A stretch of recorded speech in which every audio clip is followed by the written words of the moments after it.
I was 12 when my world turned upside down. That morning started like any other. Dad kissed me goodbye before heading to work at the construction company where he was a site manager. Mom barely looked up from her phone as he left. I remember thinking how strange it was that they used to be so different with each other. My name is Melanie Carter, and that was the last time I saw my father alive. He collapsed at work that afternoon, a massive heart attack, they said.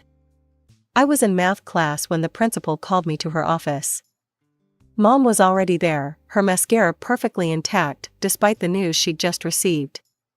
"Your father's gone, Melanie," she said, her voice steady. Too steady. I broke down crying, but Mom just sat there, patting my back mechanically. That evening, I overheard her on the phone with her friend Linda. I wasn't trying to eavesdrop, but Mom's voice carried through the thin walls of our suburban home.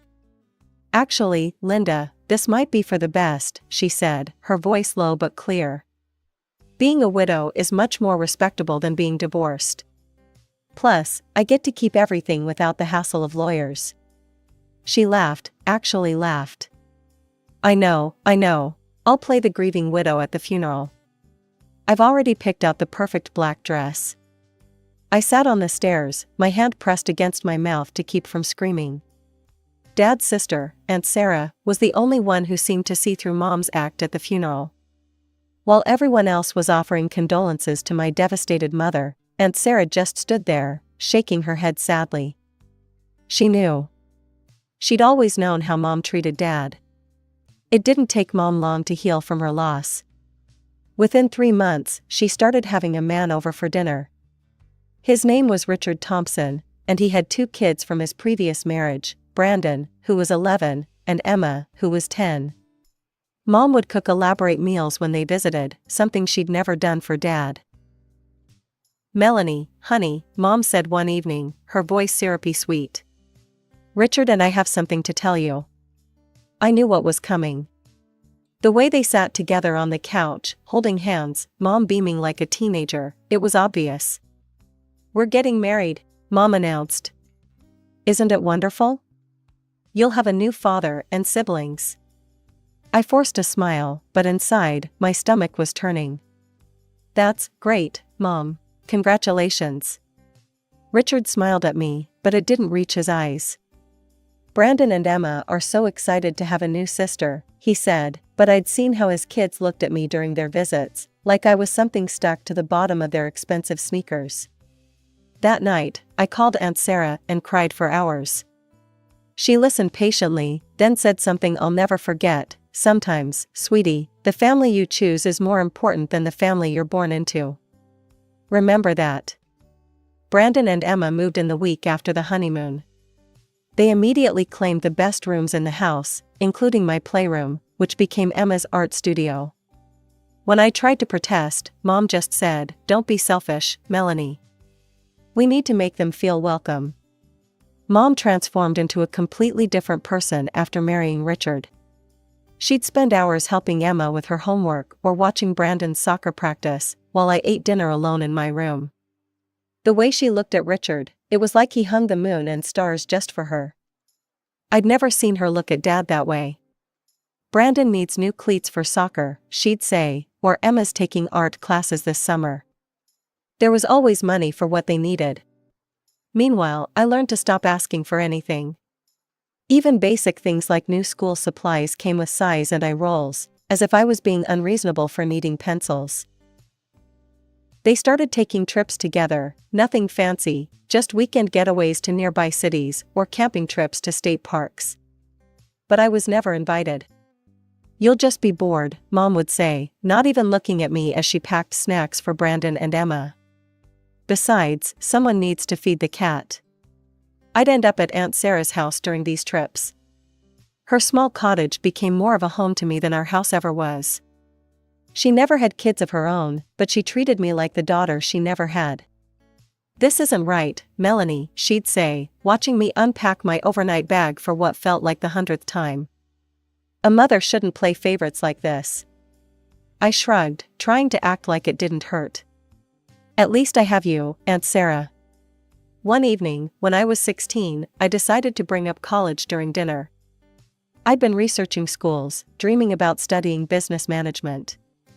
"Mom," I said, carefully choosing my moment when everyone was in a good mood. I wanted to talk about college applications. Mom's fork clattered against her plate. "College? Melanie, we can't afford to send you to college. We need to think about Brandon and Emma's education." Brandon smirked across the table, and Emma didn't even try to hide her satisfied grin.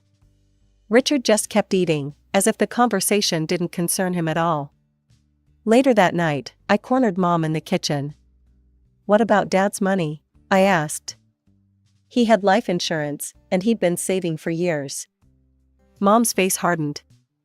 "I've spent that money taking care of you for the past 4 years," she snapped. "Food, clothes, shelter, did you think all that was free? Stop being so arrogant, Melanie. You can't just demand things from me." I stood there, stunned by her cold tone and the obvious lie in her words. Dad had worked hard to save for my future, and now it was all gone, spent on her new perfect family while I watched from the sidelines. The next weekend, I went to Aunt Sarah's house, with tears still burning in my eyes. We sat at her kitchen table, the smell of fresh coffee filling the air, as I told her everything about Mom's cruel dismissal of my college dreams. Aunt Sarah listened quietly, her hands wrapped around her coffee mug. When I finished, she got up without a word and disappeared into her study. I heard drawers opening and closing, then she returned with a thick envelope. "Your father came to see me about 2 weeks before he died," she said, sliding the envelope across the table. "It was strange, he seemed worried, almost like he knew something was going to happen.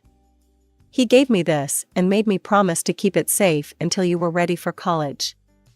My hands trembled as I opened the envelope. Inside was a bank statement showing a substantial savings account in my name, with Aunt Sarah as the trustee.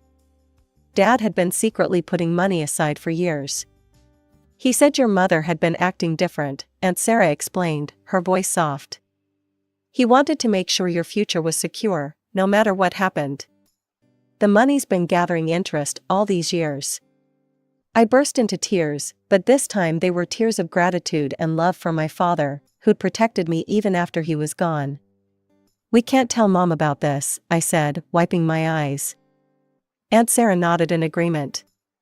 Over the next 2 years, I focused on my studies while keeping quiet about my college plans. Brandon and Emma took every opportunity to remind me of my supposed future. "Hey, Melanie," Brandon would sneer in the hallway, "I heard the diner downtown needs a dishwasher. Better get your application in early." Emma would join in, "Maybe if you're lucky, they'll let you bus tables too." They'd laugh like it was the funniest joke in the world. I just walked past them, my silence driving them crazy. Then came graduation day. I'd barely taken off my cap and gown when Mom and Richard called me into the living room for a serious discussion. They sat on the couch like judges about to pass sentence, while I stood before them. "Melanie," Richard began, his voice stern, "you're 18 now. We've been generous, but you need to understand that you can't live here forever. You need to find a job and start earning your own living." I smiled calmly. "I understand completely. I'll be moved out by next week." They exchanged surprised looks. Clearly, they'd expected resistance or tears. Mom opened her mouth like she was going to say something, then closed it again. "Well, good," Richard finally managed. "That's very mature of you." Neither of them asked where I planned to go or how I would support myself.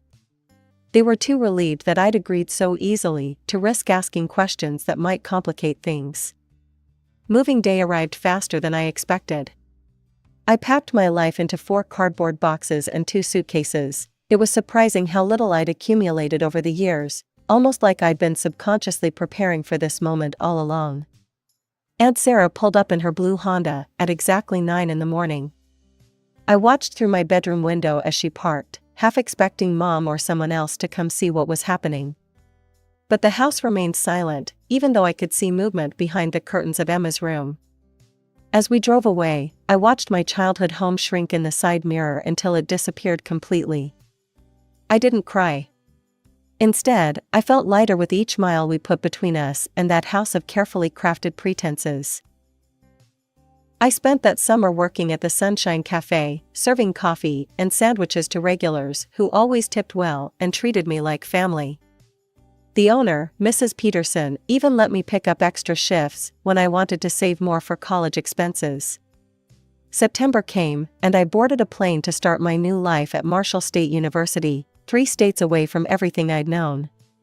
The business management program was challenging, but I threw myself into it completely. My roommate, Jessica, became my first real friend since middle school. She didn't know my whole story at first, but when she did learn about it, she just hugged me and said, "Their loss, girl, their loss."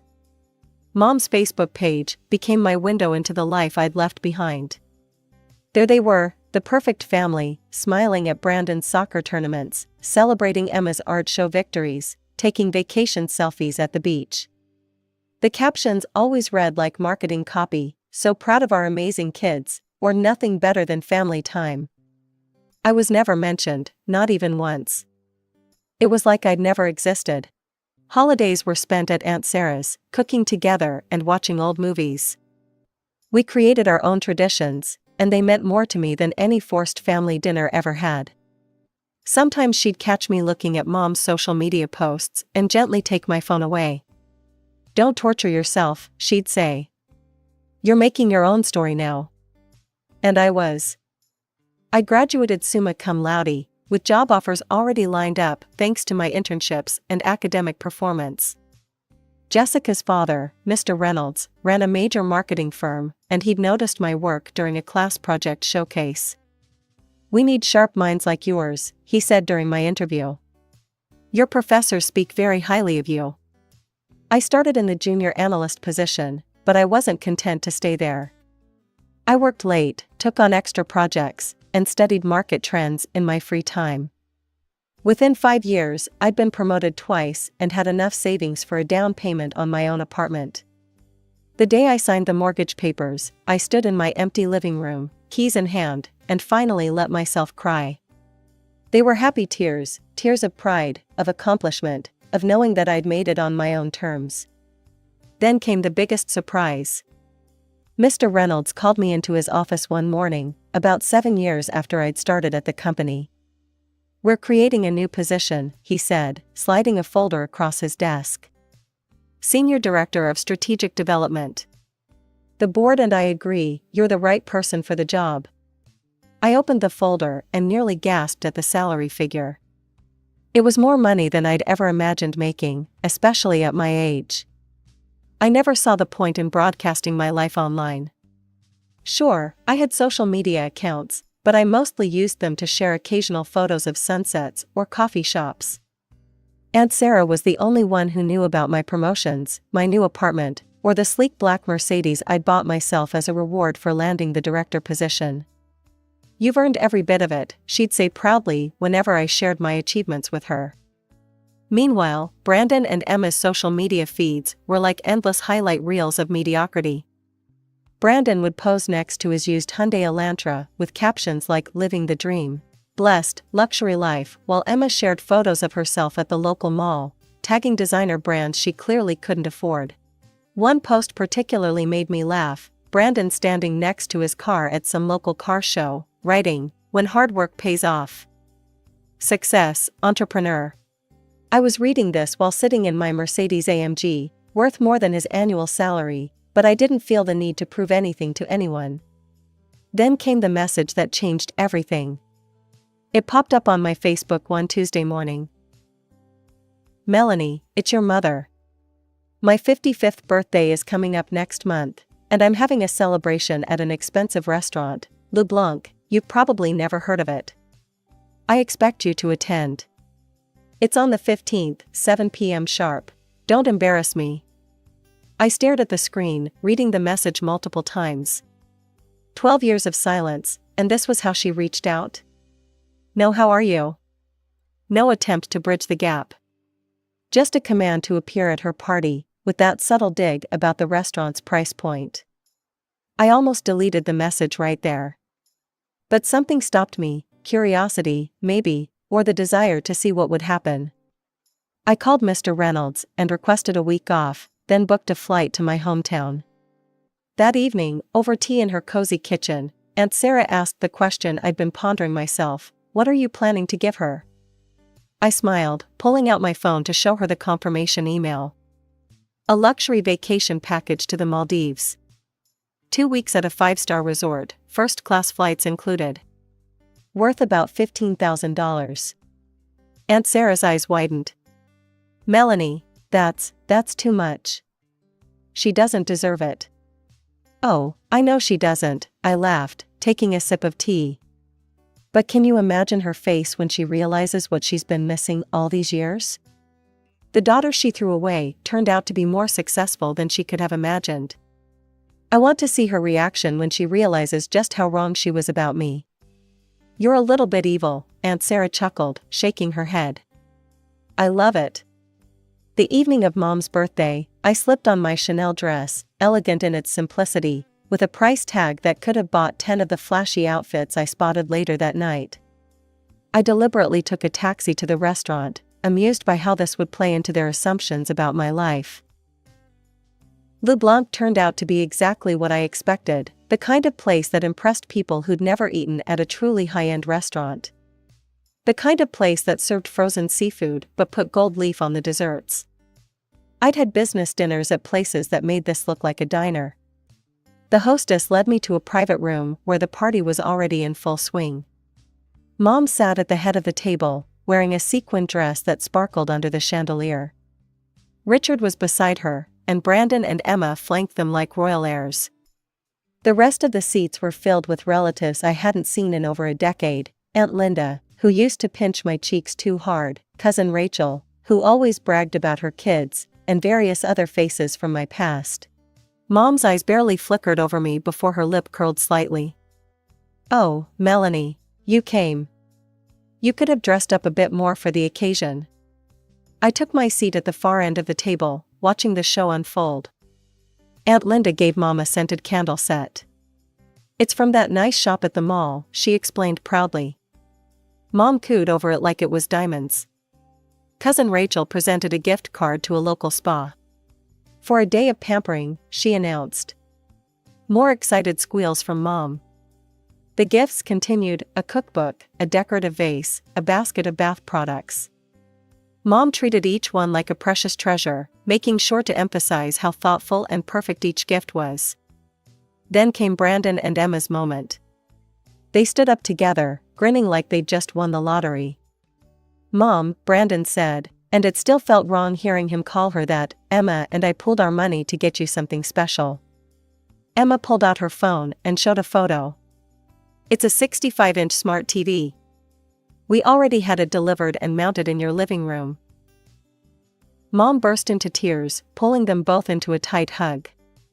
"My wonderful, generous children. I can't believe you did this. You must have saved for months." Finally, all eyes turned to me. I reached into my purse and pulled out a small, elegantly wrapped box. Mom's expression darkened immediately. "What's this supposed to be?" "Open it and see," I suggested quietly.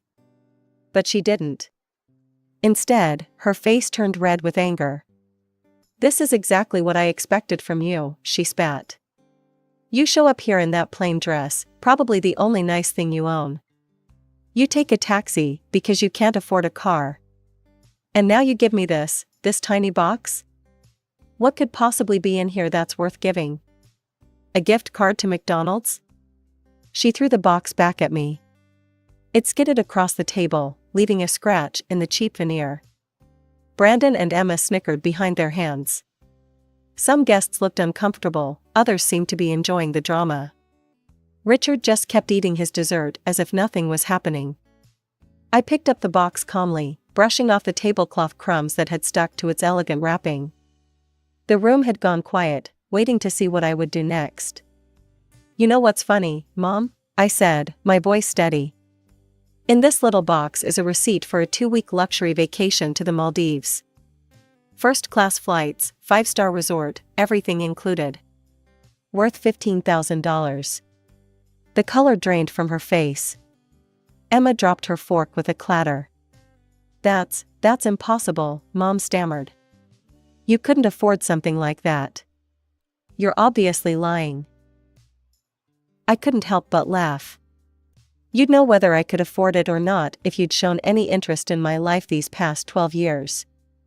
But let me catch you up, I'm a senior director at Reynolds Marketing Group. I own my apartment in the city. And that taxi you mocked? I took it because I didn't want to leave my Mercedes parked in this neighborhood. Brandon's mouth hung open. Emma had stopped giggling.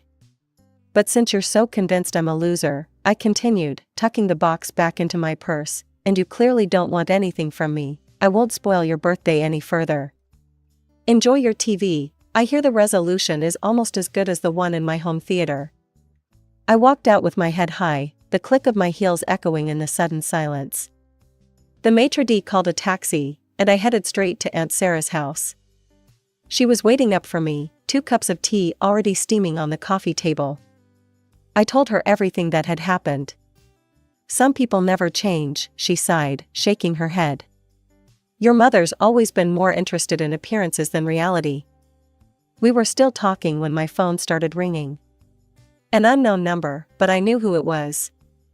Melanie, sweetheart. Mom's voice dripped with honey, I do not know where she got my number.